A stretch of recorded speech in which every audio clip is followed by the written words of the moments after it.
Okay बच्चों, welcome back. तो अभी हम क्या करते हैं, हमने बच्चों फेज से छोड़ा था, फेज से दोबारा हम इसको कंटिन्यू करते हैं।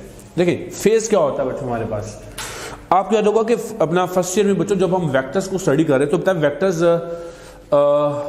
फेजर जो है बच्चे, इनको भी वेक्टर बोला जाता है। ये भी वेक्टर्स की एक टाइप है। एक्चुअली बच्चे वर्ड होता है फेज प्लस वेक्टर, इन दोनों से, फेज से आपने PHAS लिया, वेक्टर से OR लिया, इट बिकम फेजर। तो बच्चे हमने ये फेजर लेना है, फेजर को वेक्टर बोला जाता है। ये स्पेसिफिक टाइप ऑफ वेक्टर्स होते हैं। हमने पढ़ा है करंट और वोल्टेज बच्चों, जो आपको मैंने सारा बताया, ये तो स्केलर क्वांटिटीज हैं।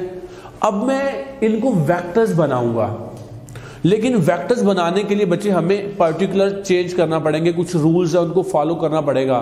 तो हम क्या करेंगे बच्चों, अब हम इन रूल्स को फॉलो करेंगे ताकि हम इन स्केलर क्वांटिटी को खास तरह के वेक्टर्स बोल सकें, फेजर बोल सकें। इनको हम एक स्पेसिफिक टाइप ऑफ वेक्टर्स का नाम बच्चे इनको हम दे सकें। तो उसके लिए देखो हमने बच्चे कुछ रूल्स फॉलो करना है। अब वो रूल्स क्या है, देखो ये आपने बच्चों याद रखना। अभी तक हमने जो करंट और वोल्टेज की बच्चों जो इक्वेशंस आपने जो बच्चे ड्राइव कर ली हैं, वो बच्चे आपको मैं बताता चलूं कि वो क्या होते हैं। देखिए इसमें सबसे पहले मैं आपको बच्चे ये बताऊंगा यहां पर कि जो वेक्टर रिप्रेजेंटेशन है वो क्या होती है अल्टरनेटिंग करंट की। उसके बाद बच्चों फेज लीड और लैग क्या होता है उस पर हम बात करेंगे। सबसे पहले मैं क्या बताऊंगा बच्चों, रिप्रेजेंटेशन, आपकी टेक्स्ट बुक में लिखा हुआ है vector representation of alternating quantity. तो बच्चे पहले मैं उस पर बात करूंगा, उसके बाद मैं बताऊंगा फेज लीड और फेज लैग क्या होता है। आपको पता बच्चे, आपने दो इक्वेशन जैसे मैंने बताया था, V इज इक्वल टू है V naught into sine of theta, I that is equal to I naught into sine of theta. देखिए बच्चे दो इक्वेशन हमने की है और ये दोनों चेंज हो रही है साइन के साथ, और ये दोनों है भी स्केलर, लेकिन अब हमने इसको वेक्टर रिप्रेजेंट करना है। तो बच्चे वेक्टर रिप्रेजेंट करने के लिए कुछ रूल्स हैं, सबसे पहले हम उसको फॉलो करते हैं। देखिए वो क्या रूल्स है। नंबर 1 बच्चे 3 रूल है, आपने अच्छे से समझना उसको। देखो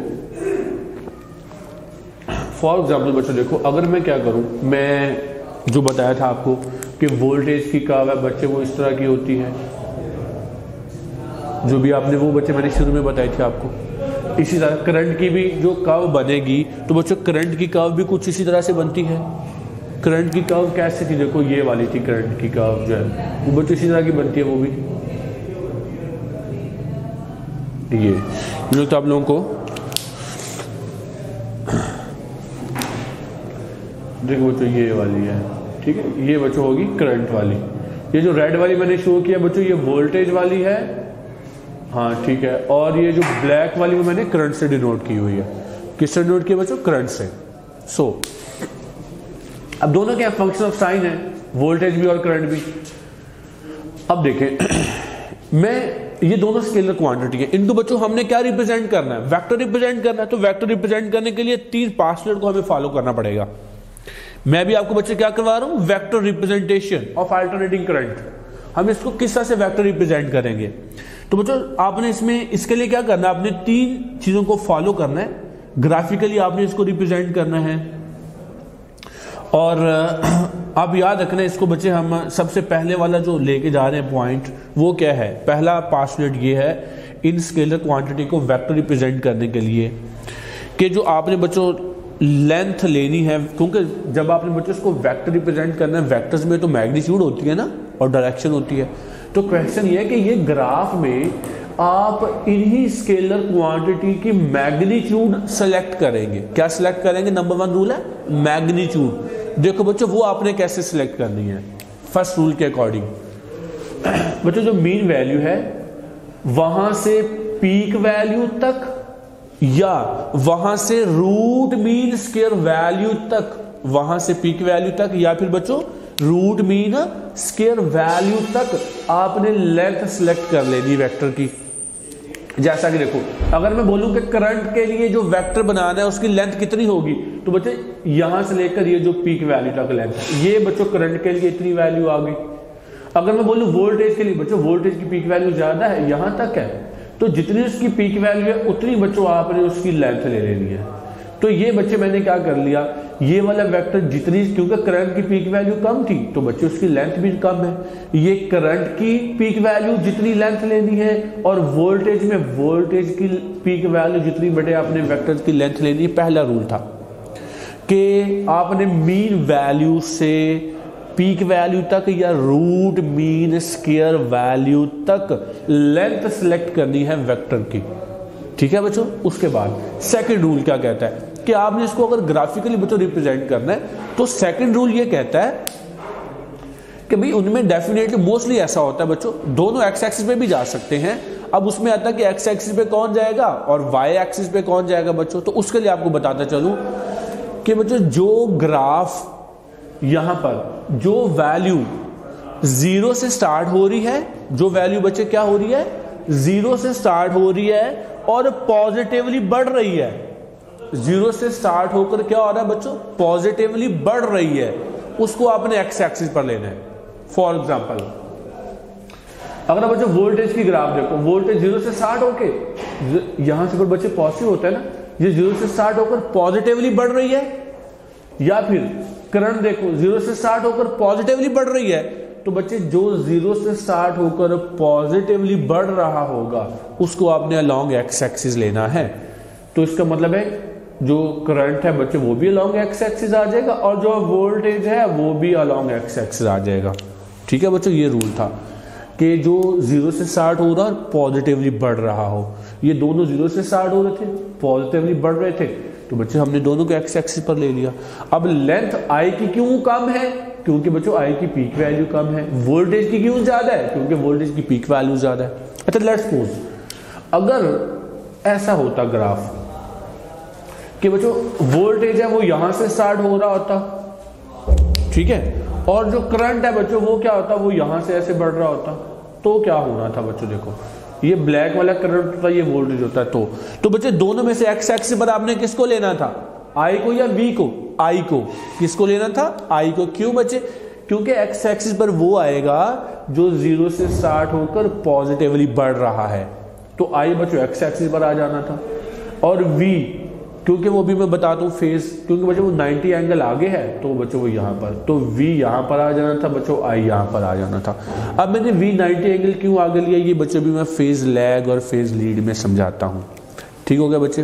ये दो पास्टलेट हो गए कि आपने एक्स एक्सिस पर किसको लेना था, वाई एक्सिस पर किसको लेना। तीसरा पॉइंट वो ये कहता है कि आपने जो एंगुलर फ्रीक्वेंसी है रोटेटिंग वेक्टर की वो बच्चे सेम होनी चाहिए एंगुलर फ्रीक्वेंसी के।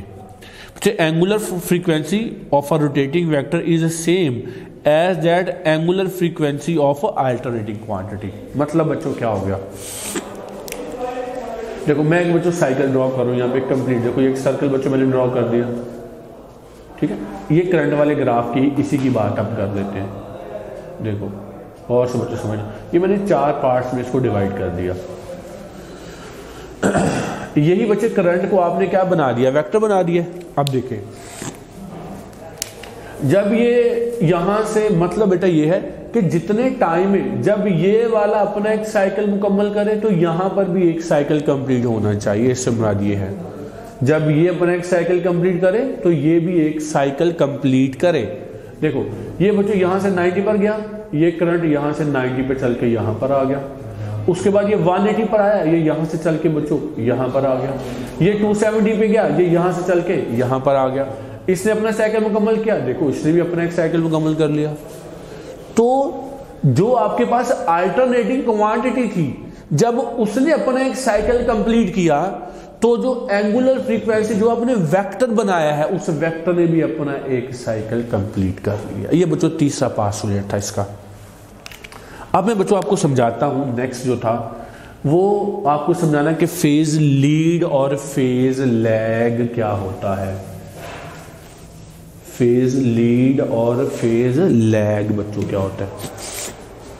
जैसे मैंने अभी शुरू में बच्चों पहले लेक्चर में आपको बताया कि चैप्टर 16 में आपने करंट एंड वोल्टेज के दरमियान रिलेशन को स्टडी करना है, और ये रिलेशन हमेशा से ऐसा नहीं होगा कि ये रिलेशन हमेशा से, मतलब जो करंट है उसकी वेव फॉर्म बच्चों ये है और वोल्टेज की ये है। ये बच्चों हमेशा ऐसा नहीं रहेगा कि करंट और वोल्टेज ऐसे आए। बात साथ ऐसा भी हो सकता है बच्चों, जैसे मैंने अभी ये वाला ड्रॉ किया है कि करंट जहाँ पर जीरो है, जीरो से ऐसे जा रहा है, उसी वक्त बच्चों जो वोल्टेज है ना वो यहाँ से स्टार्ट हो, वो यहाँ से ऐसे करके जाए। ठीक है, तो बच्चे हमें इस तरह के ग्राफ भी मिल सकते हैं।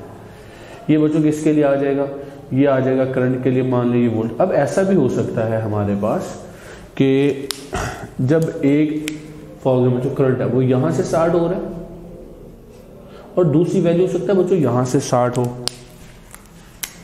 यहाँ से स्टार्ट हो वो मैक्सिमम से बच्चों ये, वो हमें इस तरह से भी ग्राफ हासिल हो सकता है।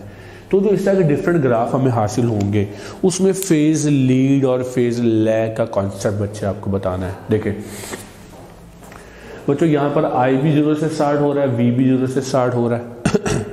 ठीक हो गया। जब करंट 90 होता है वोल्टेज भी 90 पे मैक्सिमम है। जब करंट वाला ग्राफ 180 पे जीरो होता है वोल्टेज का भी 180 पे जीरो हो रहा है। जब ये 270 पे नेगेटिव में मैक्सिमम है तो वोल्टेज भी 270 पे नेगेटिव में मैक्सिमम है। इसका मतलब हो गया इस वाले केस में voltage and current I are in phase. इसको बच्चे क्या बोलेंगे, इन फेज, क्योंकि दोनों सेम बढ़ रहे हैं, सेम कम हो रहे हैं। इसी तरह से अगर आप इसमें बच्चों आ जाओ, इसमें देखो जब करंट जीरो पर है तब वोल्टेज कहां पर है, मैक्सिमम वैल्यू पर है। तो हम इसको क्या लिख सकते हैं, हम इसको यूं लिख सकते हैं कि वोल्टेज लीड, बच्चे जो चीज आगे होती है उसको लीड बोलेंगे ना, तो वोल्टेज लीड्स द करंट। कितना लीड कर रहा है, π/2 या फिर 90। ठीक है बेटा, तो आप बोलोगे वोल्टेज और करंट में फेज डिफरेंस कितना है, 90 का है, क्योंकि जब वोल्टेज 90 पे होता है करंट जीरो पे होता है। आप इसको दो तरह से लिख सकते हो, देखो गौर से समझना। पहले में लिखोगे voltage lead the current by π/2 और 90 फेज, या अगर आपने करंट का रेफरेंस लिखना तो क्या लिखोगे, करंट, अगर देखो करंट पीछे है वोल्टेज आ गया, करंट पीछे है, पीछे वाले को क्या लिखोगे, लैगिंग बिहाइंड। पीछे वाले को बच्चों क्या बोलते हैं, लैगिंग बिहाइंड। आप ये भी लिख सकते हो current is lagging behind by voltage, current is lagging behind by voltage 90 या π/2। ठीक है बच्चों, ये होता है फेज लीड करना या लैग करना। ओके, उसके बाद बच्चों हम चलते हैं नेक्स्ट जो हमारे पास आ रहा था। नेक्स्ट बच्चों हमारे पास आ रहा है एसी सर्किट्स आ रहे हैं, जिसमें आपने जो है ये सारे सर्किट्स एलिमेंट्स को बच्चे स्टडी करना है। अब हम उस पर चलते हैं। तो हमारे पास अभी हम जो बच्चे करने जा रहे हैं, हमारे पास आ रहा है नेक्स्ट अभी हम जो करने वाले हैं एसी थ्रू अ रजिस्टर। बच्चों नेक्स्ट हमारे पास क्या आ रहे हैं, एसी सर्किट्स आ रहे हैं।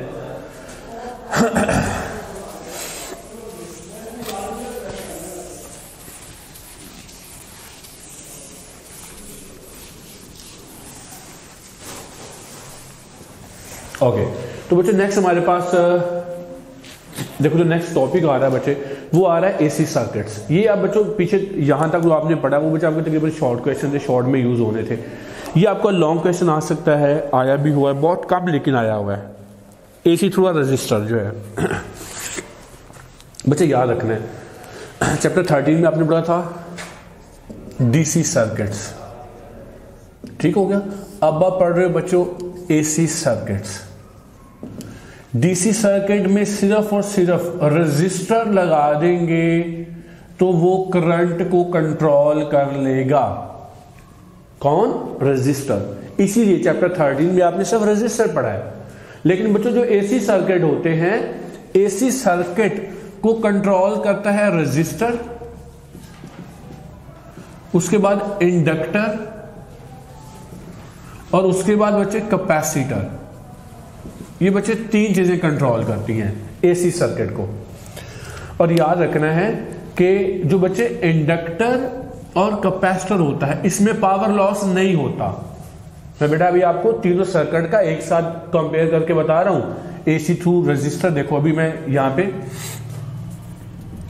एसी थ्रू रजिस्टर बच्चों हमने स्टडी करना है। उसके बाद नेक्स्ट जैस्मिन बोला ना ये तीनों कंट्रोल करते हैं, वो आ जाएगा एसी थ्रू कैपेसिटर। नेक्स्ट बच्चे जो आएगा हमारे पास वो क्या आएगा, एसी थ्रू इंडक्टर। अच्छा मैं तीनों अब आपको एक साथ करवाने जा रहा हूं, ठीक है। ये दो ज्यादा इंपॉर्टेंट लॉन्ग क्वेश्चन है। अब ये तीनों लॉन्ग में एक साथ बच्चा आपको कंपेयर कर रहा हूं, एक्टिव होकर रहना आपने। तो क्योंकि एसी सर्किट को 3 कंपोनेंट से कंट्रोल किया जाता है, through resistor, inductor and capacitor. और मैं बता रहा था बच्चे, फैक्टर लिख रहा हूं, इसमें नो पावर लॉस, याद रखना है। पावर लॉस इसमें भी नहीं होगा, और जो इंडक्टर है बच्चे उसमें पावर लॉस नहीं होता है, लेकिन जो रेजिस्टर होता है उसमें पावर लॉस होता है। ठीक हो गया, इस पर मैं बताता हूं। मैं सबसे पहले रेजिस्टर वाला सर्किट देखो बच्चों, ये सर्किट है कि आपके पास एक अल्टरनेटिंग सोर्स है, आपने उसके साथ ये रेजिस्टर को बच्चे कनेक्ट कर दिया, तो ये क्या बन जाएगा, एसी थ्रू रेजिस्टर। जब आपने कैपेसिटर में जाना है तो आपके पास क्या आएगा बच्चे, ये आपका अल्टरनेटिंग सोर्स है, ये आपने बच्चों उसमें कैपेसिटर कनेक्ट कर दिया, तो ये बनेगा एसी थ्रू कैपेसिटर। उसके बाद यहाँ बच्चों हम एक बल्ब भी लगाते हैं सर्किट को समझने के लिए। जब एसी थ्रू इंडक्टर बच्चों आपने लेना है तो ये आपके पास एक अल्टरनेटिंग सोर्स आएगा। आगे देखो ये इंडक्टर बच्चों, ये चीज ये आ गया, ये एसी थ्रू इंडक्टर। इंडक्टर को एल से शो किया जाता है, कैपेसिटर को सी से शो किया जाता है। ओके बच्चों, जब आपने ये अल्टरनेटिंग सोर्स प्रोवाइड किया है, इसको ये अल्टरनेटिंग सोर्स क्या करेगा, इसको वोल्टेज प्रोवाइड करेगा। और आपने बच्चों पढ़ा हुआ है कि voltage V is equal to V naught into sine theta के इक्वल होता है। ठीक हो गया, ओके। अब बच्चों इसको वोल्टेज इसने प्रोवाइड किया, ये साइनोसॉइडल वोल्टेज देगा, मतलब वोल्टेज वैरी करेंगे। सही हो गया। और रजिस्टर क्या करता है बच्चे, अपोज करता है करंट को। अब वोल्टेज तो ये प्रोवाइड कर रहा है, क्या कर रहा है बच्चों, ये वोल्टेज प्रोवाइड कर रहा है इसको। और याद रखना बच्चों, ये RMS वोल्टेज प्रोवाइड करेगा सर्किट के अंदर। ठीक है, जो बच्चे RMS वोल्टेज होते हैं या करंट होता है, ये वो इक्विवेलेंट टू डीसी बोला जाता है। इसको क्या बोला जाता है, इक्विवेलेंट टू डीसी। अब ये वोल्टेज जो प्रोवाइड कर रहा है, हमें करंट यहाँ पे कहाँ पे दिख रहा है, तो बच्चे देखो आपने इस सर्किट में रेजिस्टर R कनेक्ट किया हुआ है। अगर आप इस इक्वेशन को दोनों तरफ बच्चों R पे डिवाइड कर दो तो V ओवर R किसके इक्वल होता है, I के। V नॉट ओवर R किसके इक्वल होगा, मैक्सिमम, क्योंकि वोल्टेज मैक्सिमम है तो करंट मैक्सिमम के, इनटू साइन थीटा। बच्चों एक इक्वेशन ये बन गई, एक इक्वेशन ये बन गई। मैंने बोला था हमने इसे सारे तीनों सर्किट में करंट और वोल्टेज में रिलेशन स्टडी करना है। तो बच्चों ये I is equal to I naught into sine theta वाली इक्वेशन आ गई हमारे पास। अब देखो वोल्टेज क्या बच्चों, वो भी साइन का फंक्शन है, करंट क्या है, वो भी साइन का फंक्शन है। आपने दोनों में ग्राफ ड्रॉ करी, देखो वोल्टेज में ग्राफ ड्रॉ करी तो ये वाली बच्चों बनेगी वोल्टेज में V not maximum, V not minimum. Current में बच्चों ड्रॉ करोगे करंट के लिए ये बनेगी, तो ये बच्चे I not maximum, I not minimum. बच्चों ये क्योंकि दोनों साइन के तो फंक्शन है, इसका मतलब है दोनों जब वोल्टेज 0 पर है तो करंट भी 0 पर, वोल्टेज मैक्सिमम करंट भी मैक्सिमम, वोल्टेज 0 करंट अगेन 0, दोनों क्या बचे, इन फेज है। तो हम क्या करेंगे यहाँ पर हमने इनकी फेजर डायग्राम बच्चों ड्रॉ करनी है। फेजर डायग्राम में देखिए मैं दोनों को कंबाइंड डायग्राम बच्चों लेके जा रहा हूँ। कंबाइंड डायग्राम क्या बनेगी, ये बच्चों वोल्टेज की बन गई। अच्छा, और करंट की बच्चों क्या बनेगी, करंट की बच्चों ये बन गई हमारे पास। ठीक है, ये बच्चों वोल्टेज की और ये करंट की। अब दोनों इन फेज है, आपने क्या देखना बच्चों, देखो करंट की पीक वैल्यू कम है तो करंट की ये बच्चों आ गई फेजर डायग्राम, वोल्टेज की ज्यादा है तो वोल्टेज की बच्चों ये हमने दोनों की फेजर डायग्राम ड्रॉ कर ली। अब बच्चों के माइंड में क्वेश्चन आता है सर कि करंट की क्यों कम है पीक वैल्यू जब दोनों इन फेज है। तो बच्चे आप याद रखिए, आपने ओहम्स लॉ पढ़ा हुआ है, V is equal to I into R। Okay, हम बच्चे घर में याद रखें बच्चों, वोल्टेज की वैल्यू हमेशा करंट से ज्यादा होती है। अब हम जो भी बच्चों घर में यूज कर रहे होते हैं, डिवाइस यूज कर रहे होते हैं, उसके बच्चे कुछ ना कुछ रेजिस्टेंस तो होती है, और वो होती भी मतलब काफी ज्यादा बच्चों एम्पेयर्स में होती है। तो हम बच्चों क्या करेंगे, हम बच्चों ये देखेंगे, देखो मान लिया हमारे पास करंट जो है वो 16 एम्पेयर है, तो जो आपने घर में कॉपर की या दूसरी वायरिंग करवाई हुई है, तो मान लिया उसकी अगर रेजिस्टेंस 20 भी है, वैसे तो आपने रजिस्टर पढ़ा हुआ है चैप्टर 13 में, रेजिस्टेंस बहुत ज्यादा होती है बच्चों। ये मान लिया अगर बच्चों वो 30 भी है, मतलब कि लेस देन जो 0 उससे वो ज्यादा ही होती है, लेस देन 0 नहीं होती कभी भी, वो नेगेटिव में जाती है, हमेशा पॉजिटिव में बच्चों जाती है। जब भी किसी नंबर को ग्रेटर देन आपने 1 से बच्चों या 0 से मल्टीप्लाई मतलब वो लेस देन डेसिमल पॉइंट में नहीं बच्चे होनी चाहिए। जब भी किसी वैल्यू को आपने ग्रेटर देन बच्चों 1 से मल्टीप्लाई करना है तो याद रखो वोल्टेज की वैल्यू करंट की वैल्यू से बच्चों हमेशा ज़्यादा ही आएगी। जब इनकी प्रोडक्ट लोगे तो वो ज़्यादा आएगी। फॉर एग्जांपल वो 3200 समथिंग आ रही है, तो देखो वोल्टेज 3200 आ रहा है, करंट 16 था, तो वोल्टेज की वैल्यू ज़्यादा हुई ना बच्चों, इसलिए वोल्टेज को ज़्यादा रखा जाता है। और याद रखना इसमें दोनों क्या होते हैं बच्चों, इन फेज होते हैं। और अगर आपने पावर की बात करनी हो तो बच्चे इसमें पावर लॉस मैक्सिमम होता है रजिस्टर में, और इसका फार्मूला क्या होता है, P इज इक्वल टू बच्चों I²R भी लिख सकते हो, P is equal to V into I भी होता है। ये बच्चों होता है पावर, इसमें लॉस जो है जो आपने लिखना है मैक्सिमम होता है, और V²/R भी होता है। अब बच्चों मैं चाह रहा हूँ AC थ्रू अ कैपेसिटर। अब जो बच्चे कैपेसिटर होता है ना उसमें बच्चों क्या होता है, याद रखना कि अगर आप इसमें डायरेक्ट सोर्स लगाओगे ना बेटा, तो डायरेक्ट सोर्स क्या करेगा, डायरेक्ट सोर्स से ये बल्ब जैसे आपने डायरेक्ट सोर्स कनेक्ट करोगे, ये बच्चे कैपेसिटर चार्ज होगा। कैपेसिटर क्या करता है, उसमें एबिलिटी होती है चार्ज को स्टोर करने की। वो बच्चे चार्ज को स्टोर करेगा उसी